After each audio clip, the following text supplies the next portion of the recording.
அன்பு சொந்தங்கள் மற்றும் ஆசை நண்பர்கள் எல்லாருக்கும் சிவிலியன் ஃபார்ம்ஸோட அன்பான வணக்கங்கள்ங்க.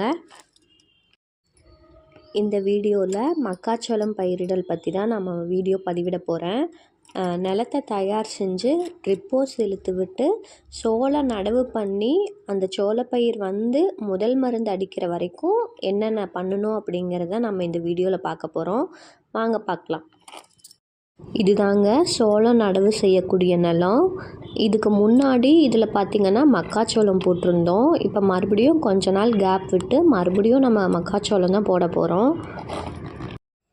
நம்மளும் இந்த மக்காச்சோளம் போட்டு எடுத்ததுக்கப்புறம் 20-25 நாள் கேப் விட்டுட்டோங்க. அந்த கேப்புக்குள்ளே போய் இந்த கொடி அருகம்புல்லெல்லாம் சேர்ந்து அந்த டியூபு ஃபுல்லாக சுற்றிருச்சு. நம்ம ஒவ்வொரு டைமும் வெள்ளாமை பண்ணும்போது எப்படி நிலத்தை சுத்தம் பண்ணி பயிர்களை பத்திரமா பார்த்துக்கிறோமோ அதே மாதிரி இந்த வரப்பையும் பார்த்துக்கணுங்க. அப்படி இல்லாட்டினா இந்த நிலமை தான், கொடி ஏறிக்கும், டியூப்பு சொத்திக்கும், மறுபடியும் அதை எடுக்க முடியாது. இந்த புல்லெல்லாம் வந்து கொத்து போட்டு எப்படி சுத்தம் பண்ண வேண்டியதாக இருக்குதுன்னு பாருங்கள் இந்த வீடியோவில். ஒரு 10 நாள் முன்னாடி களைக்குழி அடிச்சிருந்தோன்னா எங்களுக்கு இந்த கொத்து போட்டு சுரண்டிட்டு இருக்க வேண்டிய வேலை இருந்திருக்காதுங்க. ஆனால் எங்களுக்கு அந்த 10 நாள் டைம் கிடைக்கல. மழை புயல் வர மாதிரி இருக்குது ஒரு வாரத்துக்குள்ளே. அதனால சீக்கிரமாக எப்படியாவது டியூப் இழுத்து சோளத்தை ஊனி விடணும்னு தான் நாங்கள் எய்ம் பண்ணோம். சாதாரணமாக புல்லாக இருந்தால் இந்த மாதிரி பண்ணியிருக்காதுங்க. கொடியாக இருக்குது, எல்லாம் வேரோடு போய் சேர்ந்து அந்த டியூப்பில் மாட்டிக்கிச்சு. ஒவ்வொரு டியூப்பும் எடுக்கும்போது அதை வேரோடு சேர்த்து பிடுங்கி எடுக்கிற மாதிரி தான் இருந்தது. அதனால் கொஞ்சம் கஷ்டமாக தான் இருந்தது. என் வீட்டுக்காரரு வரப்போரமாக இருக்கிற புல்லெல்லாம் கொத்தி விட்டு ஒரு ஓரமாக கொண்டு வந்து விட்டாங்க. மீதி காட்டுக்குள்ளார இருக்கிற எல்லா டியூப்பையும் கொண்டு வந்து இழுத்து போட்டது அத்தையும் கூட இன்னொரு ஆளும் வேலை செஞ்சாங்க.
நாலா பக்கமும் இருக்கிற பொலியில் மேல் பக்கமும் கீழ் பக்கமும் மட்டும்தான் இந்த மாதிரி இருந்தது. சைடில் இருக்கிற 2 பக்கமும் நல்லா தான் இருந்தது.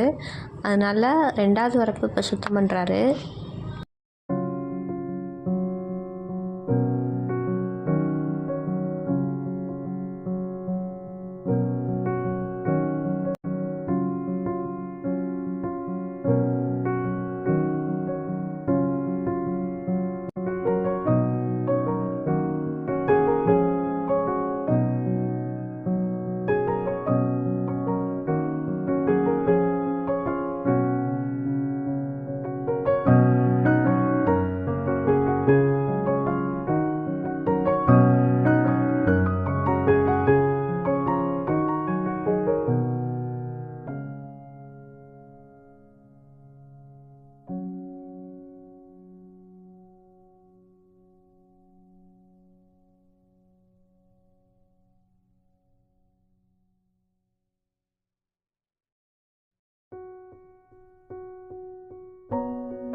தொழி ஓரமாக இருக்கிற டியூப்பை கண்டுபிடிக்கிறதுக்கே ரொம்ப நேரம் ஆயிடுச்சுங்க.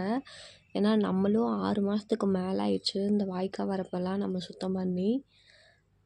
நம்ம ஒவ்வொரு வீடியோலையும் சொல்லிகிட்டே தான் இருப்பேன் ஆள் இல்லை அப்படிங்கிறத. ஏன் அப்படின்னா ஒரு ஆள் 2 ஆள்னு கூப்பிட்டா தனியாக வரவே மாட்டாங்க. மொத்தமாக சேர்ந்து 4 பேர் 5 பேர் வரதா சொல்லுவாங்க. ஆனால் அவங்களுக்கு தகுந்த வேலை நம்மக்கிட்ட இருக்காது. ஒரு ஆள் 2 ஆளுக்கு உண்டான வேலை தான் நம்மக்கிட்ட இருக்கும். டியூப் இழுத்து முடிக்கிறதுக்கே நமக்கு வந்து ஒரு நாள் ஃபுல்லாக ஆயிடுச்சுங்க. 6 மணி போல் ஆயிடுச்சு. இதுக்கு மேலே உழவு ஓட்டணும். அப்புறம் நம்ம வீட்லேயே டிராக்டர் இருக்கிறதுனால அவர் 6 மணிக்கு மேலே வந்து டிராக்டர் எடுத்துகிட்டு வந்து உழுக ஆரம்பிச்சிட்டாரு. இவருக்கு சண்டே ஒரு நாள் தாங்க லீவு. அதனால தான் லேட் ஆனாலும் பரவாயில்லன்னு சொல்லிட்டு டிராக்டர் எடுத்துகிட்டு வந்து உழுக ஆரம்பிச்சிட்டாரு. ஏன்னா விட விட டைம் ரொம்ப ஆகிட்டே இருக்கும். ப்ளஸ் மழை வர மாதிரியும் இருந்துகிட்டே இருந்தது. அதனால் வேலையை முடிக்கணும் அப்படின்ட்டு அவர் வந்து டைம்லாம் பார்த்துக்கல. எனக்கு தெரிஞ்சு விவசாய குடும்பத்தில் பிறந்தவங்களுக்கு இந்த சாட்டர்டே சண்டே அந்த மாதிரி எந்த லீவும் இருக்கிறது ஞாபகம் இருக்காது. ஏன்னா அந்த எந்த நாள் லீவ் விட்டாலும் அந்த நாள் பார்த்தா நம்ம நிலத்துல வேலை செய்கிற மாதிரி தான் இருக்கும். அந்த மாதிரி தான் இவரும் எத்தனை நாள் லீவ் கிடைச்சாலும் அது அந்த நாள் பார்த்தா அவர் நிலத்துல வேலை செஞ்சுட்டு ஏதாவது ஒரு வேலை பண்ணிகிட்டு இருக்கிற மாதிரி தான் இருக்கும் எங்களுக்கு. ஏன்னா நம்ம விவசாயம் ஒன்றை மட்டுமே நம்பி இருக்க முடியாது இல்லைங்க. எங்களுக்கும் கல்யாணமாகி ஒரு 6 வருஷம் போல் ஆக போகுது. ஒரு சண்டே கூட தோட்டத்தில் வேலை இல்லாமல் இருந்ததே கிடையாது. வாரத்தில் 6 நாள் என்னென்ன வேலையெல்லாம் முடியலையோ அதையெல்லாம் சேர்த்து வச்சு அந்த ஞாயிற்றுக்கிழமை அன்னைக்கு எல்லோரும் சேர்ந்து வந்து அந்த வேலையை நாங்கள் முடிப்போம். ஆரம்பத்துலலாம் எனக்கு ஞாயிற்றுக்கிழமை வரதை பார்த்தாலே ரொம்ப பயமாக இருக்கும். ஐயையோ ஞாயிற்றுக்கிழமை என்னடா வேலை இருக்க போகுது அந்த மாதிரி.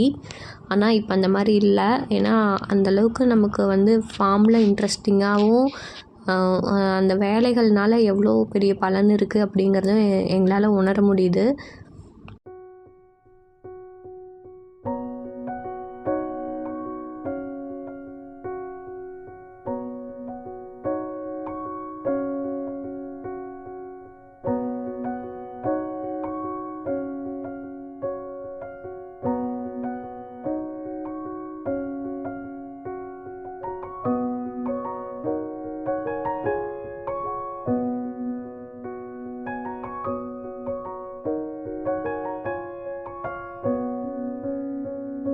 இதுக்கப்புறம் பார்த்திங்கன்னா உழவு ஓட்டி முடிச்சுட்டு மறுபடியும் டியூப் இழுத்து நேராக போட்டாச்சுங்க சோளம் ஊன்றதுக்காக.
சோளம் ஊன்றதுக்குன்னு பார்த்திங்கன்னா 5 பேர் வந்திருந்தாங்கங்க. ஒரு பேக்கெட்டுக்கு 200 ரூபா. ஒரு பேக்கெட்டில் 3.5 கிலோ சோளம் இருக்கும். ஒரு அரை ஏக்கருக்கு பார்த்திங்கன்னா 3.5 கிலோ சோளம் பிடிக்கும். ஒரு பேக்கெட்டோட விலை 1500 ரூபாங்க. சிஞ்சன் ஜென்டா ரகம் தான் நம்ம யூஸ் பண்ணியிருக்கோம்.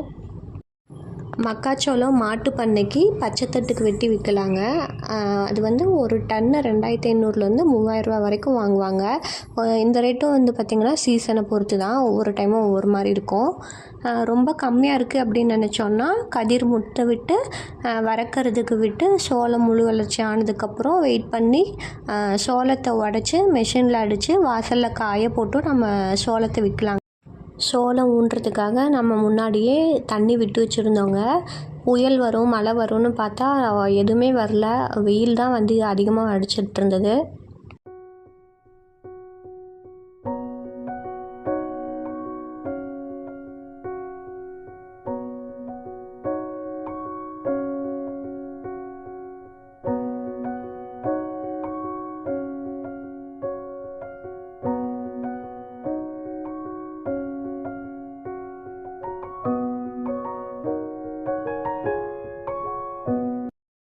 சோளம் ஊனும்போது நான் வீடியோ எடுத்துகிட்டு இருக்கிறத பார்த்துட்டுங்க, நீ உனக்கு என்னம்மா வேலை இங்கே வேலை நேரத்தில் அப்படின்னு நினச்சாங்களோ என்னமோ தெரியலங்க. ஒரு அக்கா மட்டும் மடியில் போட்டிருந்த சோளத்தை கீழே போட்டுட்டாங்கங்க. அப்புறம் நீ அதை அப்படியே பொறுக்கி கொடுமா அப்படின்னு என்கிட்ட சொல்ல, நானும் அதுதான் நமக்கேற்ற வேலைன்னு சொல்லிட்டு நானும் செய்ய ஆரம்பிச்சிட்டேங்க.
எப்படியோ வேலையை முடிச்சுட்டு நானும் வீட்டுக்கு ஓடிட்டேங்க.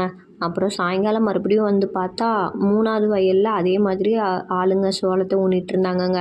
ஆனால் அங்கே ஒரே ஒரு டியூப் மட்டும் வானத்தை பார்த்து தண்ணியை ஊற்றிட்டு இருந்ததுங்க. என்னாச்சுன்னு போய் பார்த்தா அப்போ தான் தெரிஞ்சது ஸ்டார்டர் உடஞ்சி போய் கனெக்ட் பண்ண முடியாமல் இருந்ததுன்னு. அப்போதைக்கு ஒரு கல்லை மட்டும் தூக்கி வைப்போம் அப்படின்னு சொல்லிட்டு அப்போதைக்கு ஒரு கல்லை தூக்கி வச்சு க்ளோஸ் பண்ணி விட்டுட்டு வந்துட்டேங்க.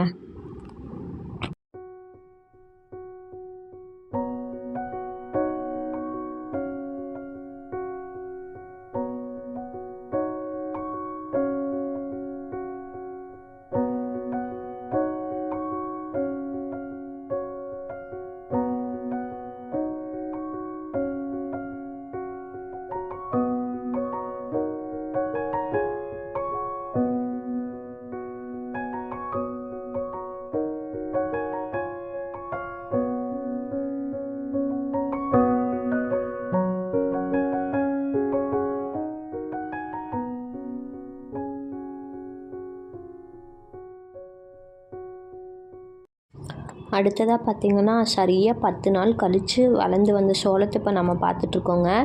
புழுவுக்கான மருந்தடிக்க வந்தோம். காற்றோட பட்டம் போல் அப்படிங்கிற மாதிரி தான் இந்த காற்றுல புகையாக மருந்து பறந்துட்டுருக்கு. குருணை புழுவுக்கு லைட்டாக ஆரம்பிச்சிச்சுங்க, அதுக்கு தான் இந்த மருந்து. இதை நம்ம கரெக்டாக கண்ட்ரோல் பண்ணலன்னா ஒரு சோளப்பயிர் கூட நம்மளை மிஞ்சி பார்க்க முடியாதுங்க, அவ்வளோ டேஞ்சரஸ் ஆனது. நம்ம ஊரில் தான் எப்போவுமே கூப்பிடுற டைமுக்கு ஆள் வரமாட்டாங்கன்னு தெரியும் இல்லைங்க, அதனால தான் நம்மளே களத்தில் இறங்கி அவரே மருந்தடிக்க ஆரம்பிச்சிட்டாருங்க. அவ்வளோதாங்க இந்த வீடியோ. இந்த சோளப்பயிரோட அடுத்தடுத்த அப்டேட்டை நான் சேனலில் அப்லோட் பண்ணுறேன். உங்களுக்கு இந்த வீடியோ பிடிச்சிருந்தா லைக் பண்ணுங்கள், ஷேர் பண்ணுங்கள், சப்ஸ்கிரைப் பண்ணுங்கள்.